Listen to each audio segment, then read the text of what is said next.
Assalamualaikum warahmatullahi wabarakatuh. Halo adik-adik semua. Perkenalkan, nama kakak Umi Farida Az-Zahra. Kalian bisa panggil Kak Umi ya. Video ini dibuat untuk penelitian tugas akhir dari Universitas Islam Negeri Wali Songo Semarang. Pada kesempatan kali ini, kita akan belajar bahasa Arab bersama dengan praktis dan inovatif. Yuk ikuti dengan seksama pembelajaran bahasa Arab setelah ini. Hal antum musta'idun? Materi kita pada kesempatan kali ini adalah Al-Unwan dan Al-Arqam. Sebelum pembelajaran dimulai, kakak akan bacakan capaian pembelajaran yang akan dicapai pada pembelajaran kali ini, yakni peserta didik mampu memahami dan merefleksi berbagai jenis teks visual atau multimoda tentang alamat dengan menggunakan susunan gramatikal Al-Arqam untuk memahami informasi tersurat dan tersirat dari berbagai jenis teks. Kemudian, untuk tujuan pembelajaran yang akan dicapai pada pembelajaran kali ini, yang pertama, siswa mampu memahami kosakata yang berkaitan dengan Al-Unwan dan Al-Arqam. Yang kedua, siswa mampu menganalisis struktur kalimat bilangan 1-100 pada teks sederhana tentang alamat. Yang ketiga, siswa mampu membaca teks sederhana berkaitan dengan Al-Unwan dan Al-Arqam dengan lancar. Yang keempat, siswa mampu menganalisis isi kandungan teks sederhana yang berkaitan dengan alamat.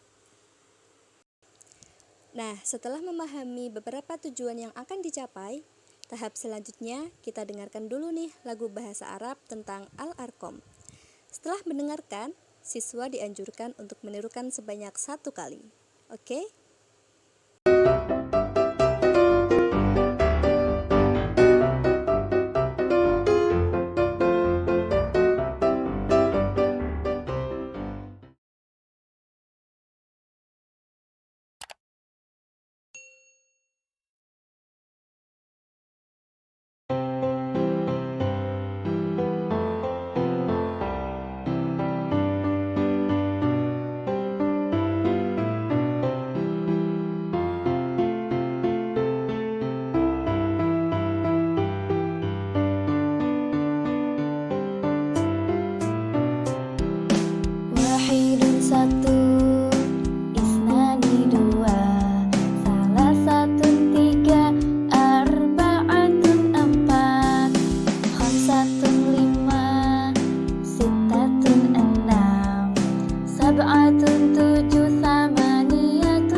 menonton video ini pada aplikasi YouTube di ponsel masing-masing.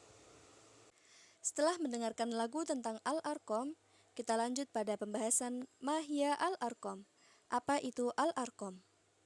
Al-Arqam adalah ar-rumus al-mustakhdamah li ta'biril a'dad, yaitu suatu rumus yang digunakan untuk menjelaskan bilangan. Maksudnya, angka adalah rumus untuk menjelaskan bilangan tertentu. Perhatikan contoh ini.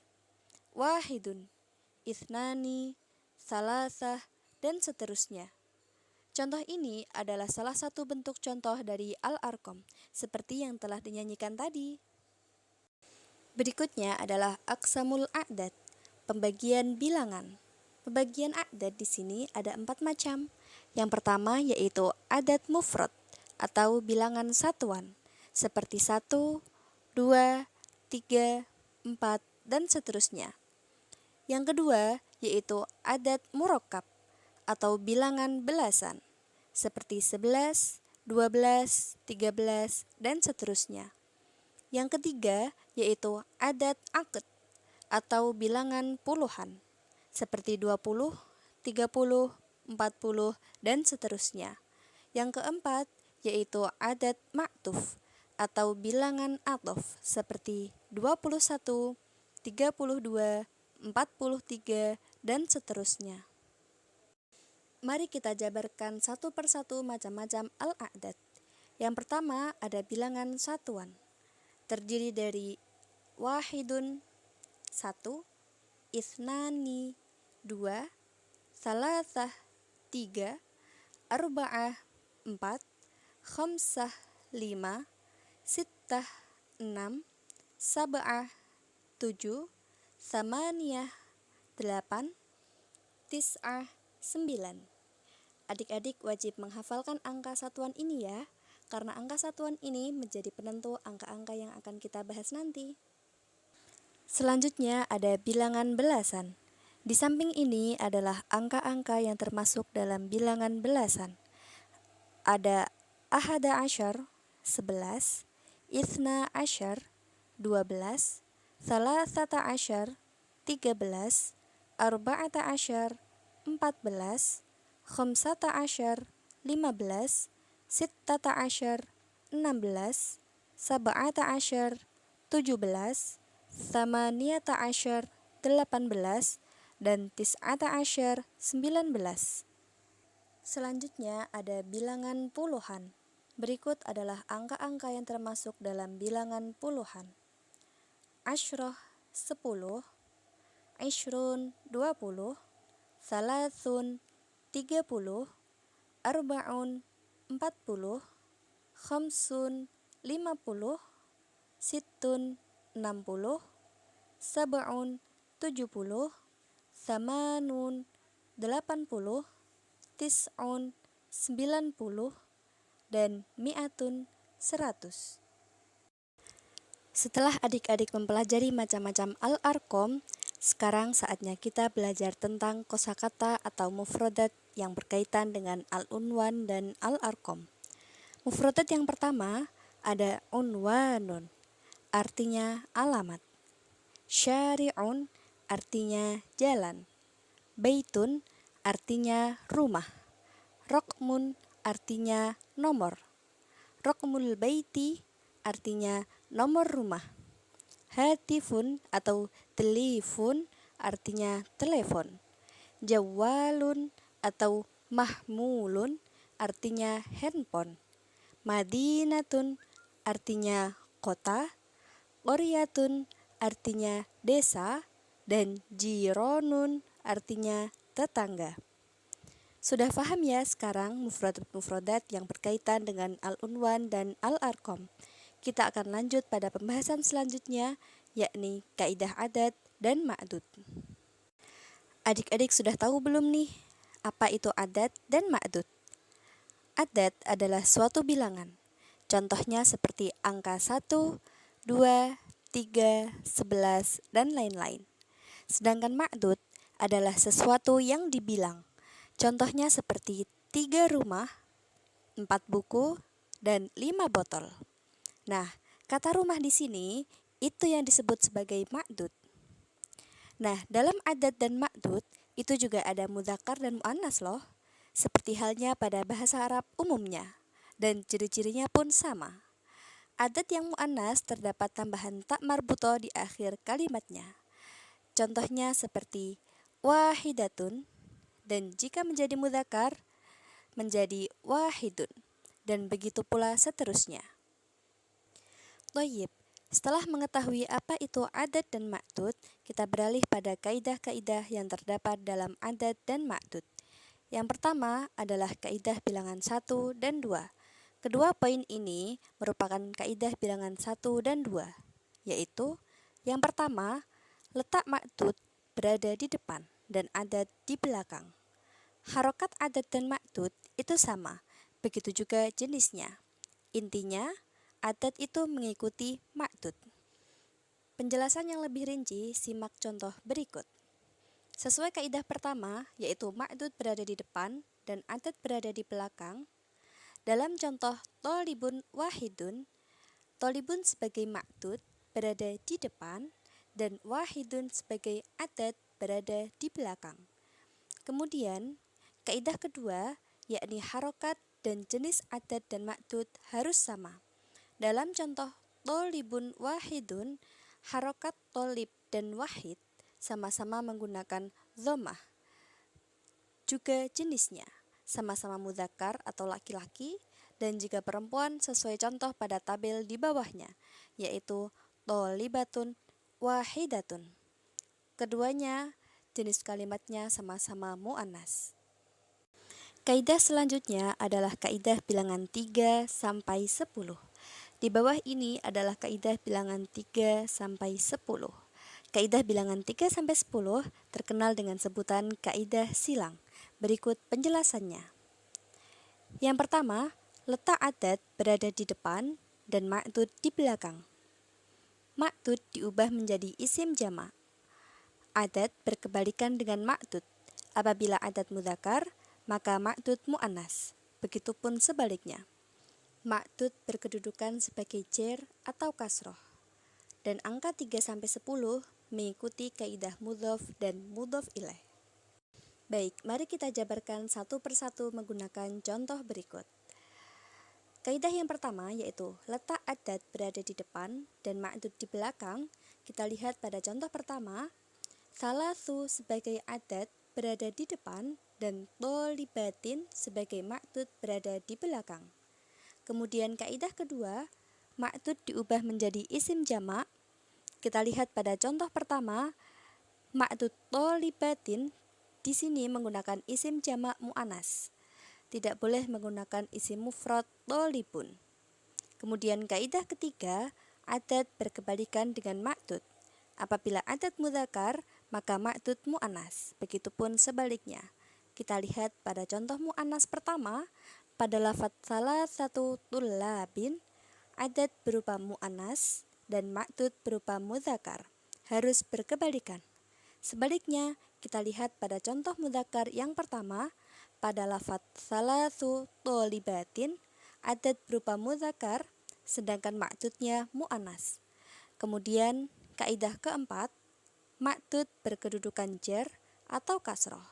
Pada contoh ini, yaitu mudzakkar yang pertama, tolibatin, berkedudukan jer dan berharokat kasroh. Ma'dud tidak boleh dibaca rofa atau nasab. Kemudian kaidah kelima, angka 3-10 mengikuti kaidah idhofah. Pada keenam contoh ini, semuanya menggunakan susunan idhofah. Kaidah selanjutnya adalah kaidah bilangan 11 dan 12. Ketiga kaidah ini merupakan kaidah bilangan 11 dan 12.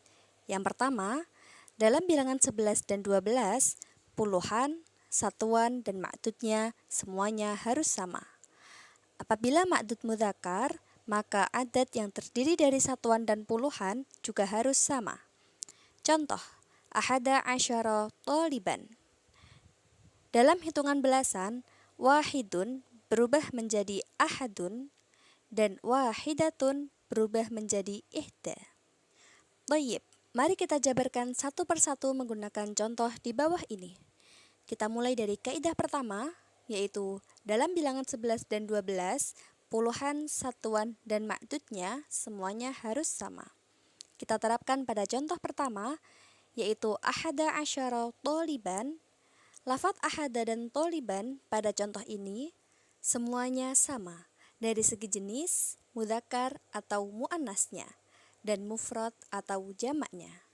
Selanjutnya, kaidah kedua, apabila ma'dud mudzakkar, maka adat yang terdiri dari satuan dan puluhan juga harus sama. Sama dengan kaidah pertama, bahwa apabila ma'dud mudzakkar, maka adat juga harus mudzakkar. Begitu pula sebaliknya. Selanjutnya, kaidah ketiga. Dalam hitungan belasan, wahidun berubah menjadi ahadun dan wahidatun berubah menjadi ihda. Kita tilik pada contoh pertama dan ketiga. Jika berupa mudzakkar, maka adatnya menggunakan lafadz ahadun, bukan wahidun. Dan apabila muannas, maka adatnya menggunakan lafadz ihda, bukan wahidatun. Kaidah selanjutnya adalah kaidah bilangan 13 sampai 19. Kaidah bilangan ini hampir sama dengan kaidah bilangan 3 sampai 9. Saya jabarkan dua kaidah saja. Yang pertama, satuan menyelisihi ma'dud. Apabila ma'dud muannas, maka satuannya harus mudzakkar. Yang kedua, lafadz asyrun menjadi asyarun atau huruf shin diberi harokat, dan asyaratun menjadi asyrotun, huruf shin disukun. Langsung kita jabarkan satu persatu. Perhatikan contoh pada tabel berikut. Kaidah pertama yaitu satuan menyelisihi ma'dud apabila ma'dud muannas dan satuannya harus mudzakkar. Kita perhatikan contoh pertama. Fokuskan hanya pada satuan, bukan pada puluhan atau lafadz asyarah. Pada contoh pertama, adat satuan berupa salasah berbentuk mu'annas dan ma'dudnya toliban berbentuk mudzakkar, dan antara satuan dan puluhan harus berkebalikan. Ketika satuan mudzakkar, maka puluhannya mu'annas. Begitu pula sebaliknya. Selanjutnya adalah kaidah kedua, yaitu lafadz asyrun menjadi asyarun dan asyaratun menjadi asyrotun. Pada kaidah bilangan ini, lafadz angka 10 yang seharusnya dalam mudzakkar berlafalkan asyrun harus diubah harokatnya menjadi asyara. Dan ketika mu'annas seharusnya berlafalkan asyaratun harus diubah harokatnya menjadi asyrota. Kaidah selanjutnya adalah kaidah bilangan 20 sampai 90. Perhatikan poin-poin berikut yang ada dalam adat dan ma'dud. Yang pertama, adat hukumnya mu'rab atau sesuai tarkib. Yang kedua, tanda i'rabnya seperti tanda i'rab pada jamak mudzakkar salim. Rafa dengan wawu, nasab dan jar dengan ya. Pada ma'dud berupa mufrad dan dibaca nasab atau fathah. Setelah itu, perhatikan contoh di bawah ini dan kita jabarkan bersama-sama. Dari poin pertama, yaitu adat hukumnya mu'rab atau sesuai tarkib, kita terapkan pada contoh pertama pada lafadz isyruna toliban.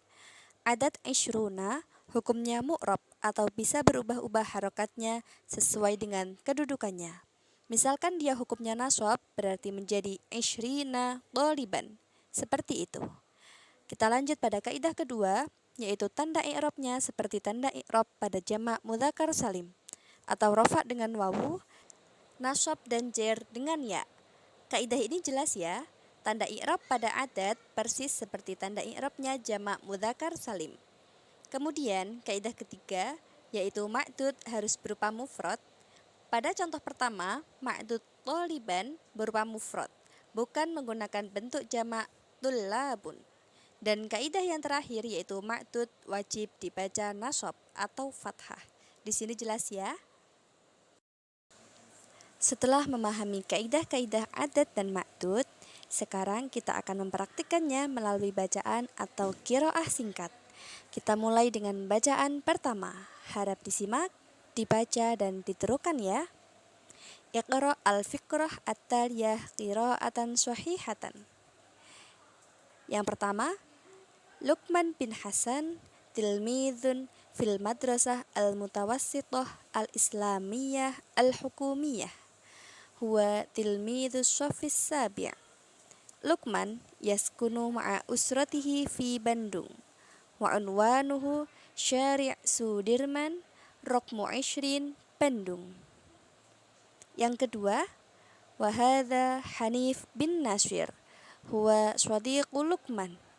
Hanif tilmidun fil madrasah al-mutawassithah al-islamiyah al-hukumiyah. Huwa tilmidus shafis sabi'. Hanif yaskunu ma'a ammihi fi Bandung. Wa unwanuhu Syari' Pajajaran, Rokmu Arba'in, Bandung. Dan yang ketiga, wa hadhihi Najwa, hiya shadiqatu Luqman.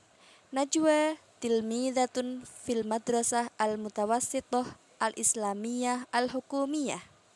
Hiya tilmidatu shafis sabi' aidan. Najwa taskunu ma'a ammatiha fi Bandung. Wa unwanuha Syari' Melati, Rokmu Sittin, Bandung. Mari kita jabarkan susunan-susunan yang terdapat pada paragraf di atas. Kita mulai dari paragraf pertama. Pada bacaan pertama terdapat dua susunan adad dan ma'dud. Kalian bisa menjawabnya pada buku masing-masing. Dan susunan adad ma'dud pada kalimat yang kedua dan ketiga, kalian bisa menjawabnya pada buku masing-masing juga. Setelah memahami kaidah bilangan adad dan ma'dud, kakak ada satu qiraah atau bacaan untuk mengasah pemahaman adik-adik terkait kaidah bilangan adad dan ma'dud. Simaklah bacaan berikut ini. Indi baitun kabirun. Hunaka maktabun shaghirun janibal baiti. Fil maktabi mi'atu kitabin. Kulla yaumin unadzifu al-maktab fis shabah. Wa abi yurattibuhu ba'da sholati zuhri. Fis sa'ah as-sabi'ah adrusu al-fiqha. Waladayya thamaniyatu kutubin fiqhiyatin. Ada 3 susunan adad ma'dud yang terdapat pada bacaan ini. Adik-adik bisa menyebutkannya sekarang. Setelah itu kalian bisa mengoreksikannya kepada guru kalian. Setelah memahami susunan-susunan yang terdapat dalam bacaan tadi, kakak ada beberapa soal nih untuk melatih pemahaman adik-adik terhadap qiraah yang telah dilafalkan dan juga kaidah yang telah dipelajari. Kakak beri soal yang singkat dan adik-adik jawab dengan seksama ya. Thayyib, kita masuk pada soal pertama, yaitu yang pertama, Iqra al-qiraah at-taliyah qiraatan sahihatan wa ajib al-as'ilah. Yang pertama, hunaka tiflun shalihun, ismuhu Ahmad. Fil utlah intaqala Ahmad ila baitin jadidin. Yaqa'u al-bait fi syari' an-nida raqmu 45 fi madinatil Qahirah. Al-bait qaribun minal hadiqah al-ammah wal mustashfa. Ahmad sa'idun bimanzilihi al-jadid li'annahu wasi'un wa jamilun. As-soal yang pertama, aina yaqa'u baitu Ahmad al-jadid? A. Syari' an-nakhil raqmu 45. B. Syari' an-nida raqmu 45. C. Syari' az-zuhur raqmu 50. D. Syari' an-nida raqmu 40. Soal yang kedua, fi ayyi madinatin yaskunu Ahmad? A. Al-Iskandariyah. B. Ar-Riyadh. C. Al-Qahirah. Dan D. Jeddah. Dan soal yang terakhir, madza yujadu bil qurbi min baiti Ahmad? A. Al-madrasah wal maktabah. B. Al-masjid was suq. C. Al-hadiqah al-ammah wal mustashfa. Dan D. Al-mustashfa wal madrasah. Alhamdulillah telah selesai pembelajaran kita pada kali ini. Selamat belajar bahasa Arab dengan lebih giat dan semangat lagi ya. Sampai jumpa lagi dengan kakak pada video-video pembelajaran selanjutnya. Jangan lupa like dan subscribe.